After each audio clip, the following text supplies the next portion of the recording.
Hi friend, नमस्ते, प्रणाम। तो फ्रेंड, मैं एक बात आप लोग को शेयर करना चाहती हूँ कि मैं पहला नंबर, हमारे मम्मी पापा नहीं हैं। मम्मी पापा डेथ कर चुके हैं और ना मेरा भाई है ना बहन है। क्योंकि देखिए, इसलिए बोल रही हूँ कि भाई नहीं है बहन नहीं है कि भाई है लेकिन मेरे को मानता जानता नहीं है। मैंने कोई लगाव ही नहीं है, तो इससे बढ़िया है कि मेरा भाई नहीं है। हम इस चीज़ को मान के चलते हैं। तो फ्रेंड, पापा मम्मी भी नहीं है, डेथ कर गए हैं। तो हमारे पापा हमारे घर में ही डेथ किए, हमारी मम्मी भी हमारे घर में ही डेथ की। और शुरू से हम अपना मम्मी का हेल्प करते ही रहे। और हमारी जो सास थी, सब समय एक ही बात अपना बेटा को बताती थी कि हाँ, अपना सास ससुर को कर दिया करो, कर दिया करो।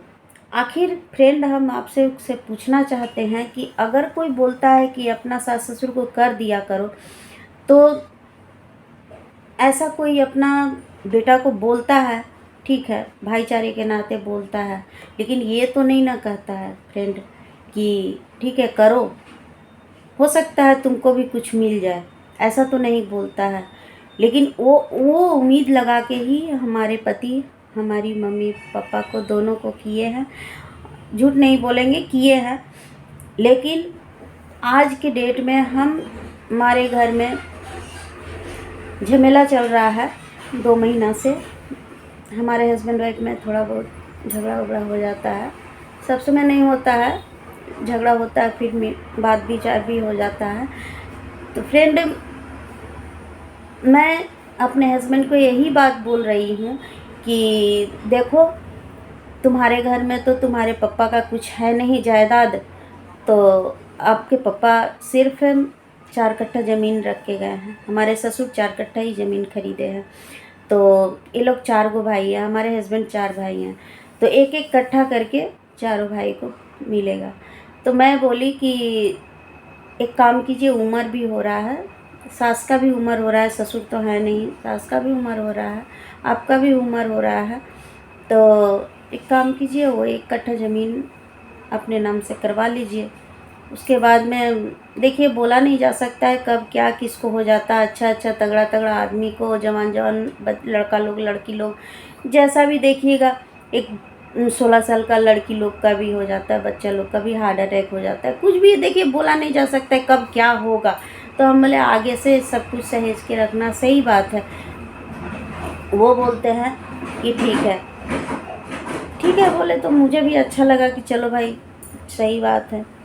तो मैं इनको वही बोली कि ले लीजिए।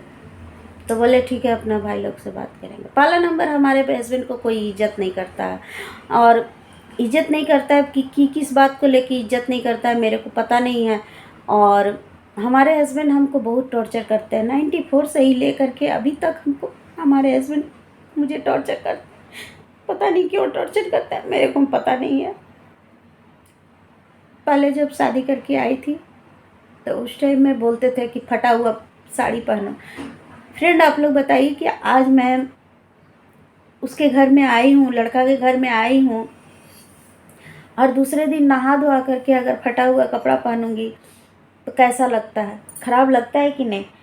ऐसा भी तो नहीं था कि हाँ तुम गरीब हो तो हमारे मम्मी पापा नहीं दिए हैं, ऐसा तो कुछ नहीं था। हमारे मम्मी पापा दिए थे तो भी नहीं पहनने दे, उनकी मम्मी नहीं पहनने दे रही थी। इसके लिए बहुत बड़ा झगड़ा हुआ। और नहा धोआ करके ऐसे ही पेटीकोट पहन करके खड़े थे, और हमारे हस्बैंड सो करके उठे और मुझे बहुत मारने लगे, बहुत पीटने लगे।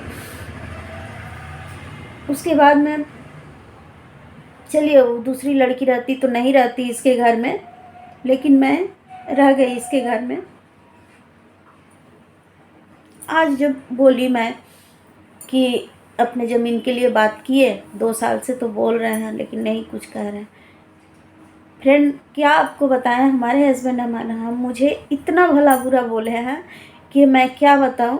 जो मुझे हेल्प करता है ना, उसी को मेरा बंगला में एक ठो कहा जाता है नांग बोल करके। उस तरह से हम मुझे गलत ठहरा देते हैं कि तुम्हारा तो नांग है। अगर कोई लेडी मेरा हेल्प करती है तो उसके साथ गलत व्यवहार करते हैं, उसको गलत भला बुरा बोलते हैं। तो फ्रेंड, आज के डेट में हमारा ना कोई नहीं है। कोई बात नहीं है, पापा मम्मी हमको दे के गए हैं, घर दे के गए हैं, खरीदे थे यहीं पे बर्दवान में भी। मेरा बड़ा वाला बेटा जब हुआ था तो वो जानती थी, मेरी मम्मी जानती थी कि ये लड़का कभी कुछ नहीं करेगा, बोल करके घर यहाँ खरीदी थी। और वो जानती थी कि कितना भी अगर एक्स्ट्रा कुछ कर भी दे रहा है तो मेरा बेटी को कभी भी इज्जत मान सम्मान से रहने नहीं देगा, बोल करके वो घर मुझे मेरे नाम से कर दी। आज की डेट में वो बोल रहा है कि हमारे नाम से तो नहीं ना है तो तुम्हारे नाम से है ना, बोल करके बहुत झगड़ा कर रहा है फ्रेंड। और अपनी मम्मी को पता नहीं अपने मेरे घर में रखना चाहता है कि क्या, लेकिन मेरी मम्मी बोली कि देख, हम तुमको दे रहे हैं घर, लेकिन इस घर में किसी अदर आदमी नहीं ढुकना चाहिए, सिर्फ तुम्हारा बच्चा लोग, तुम और तुम्हारा हस्बैंड रहना चाहिए। तो नहीं तो मेरा काया रोएगा, क्योंकि मेरे मम्मी पापा को भी झाड़ू से, मेरा सासू माँ झाड़ू से मारी थी, झगड़ा में मेरे पापा को बहुत मारी थी। तो आज मेरे हस्बैंड मुझे श्राप दे रहे हैं कि तुम जितना झूठ बोलोगी तुम्हारे मुंह में कीड़ा पड़ेगा। आज देखिए, इतना काफ़ी मैंने मेरे से लड़ाई किए हैं फ्रेंड, इतना लड़ाई किए हैं कि हम क्या बताएं आपको। इसके पहले भी लड़ाई किए थे जब इसके पापा डेथ कर गए थे और इनके पापा इसको सौंप के गए थे कि मेरा 3 बेटा है और तीनों बेटा को तुमको शादी कर देना है। उस टाइम में भी मेरा ज़्यादा उम्र में शादी नहीं हुआ है फ्रेंड, जस्ट 16 साल का उम्र में मेरा शादी हुआ था और हमारे हस्बैंड 10 साल बड़े हैं।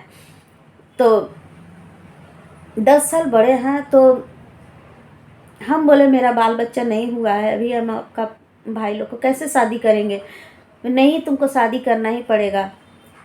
कर दिए एक भाई का शादी, दूसरा भाई का भी बोले हम नहीं शादी नहीं करेंगे। लेकिन क्या बताए फ्रेंड, इतना मुझे जलील किया, इतना मेरे को बोला कि तुम्हारा बच्चा हुआ है ना एक ठो, ठीक है, अब तुम्हारा बच्चा को ना हम अपना नाम देंगे और ना ही उसको अपना बेटा नहीं बोलेंगे और ना ही उसको हम पढ़ाएंगे लिखाएंगे, खाना खुराकी कुछ नहीं देंगे तुमको। हाँ, तुमको जो कुछ करना है करो, और ये बच्चा बोलेंगे सबके सामने कि मेरा नहीं है, दूसरे का है, ये दूसरे घर से लेके आई है। इस तरह से हमको जलील किया, बदनाम किया, पूरा बर्दवान में भी हमको बदनाम करके रखा है। और आज की भी डेट में इसी तरह से कर रहा है फ्रेंड। तो मेरा हस्बैंड क्या बहुत अच्छा कर रहा है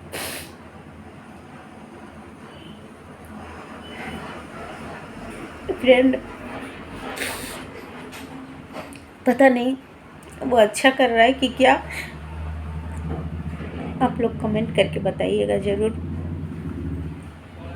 ओके, बाय बाय।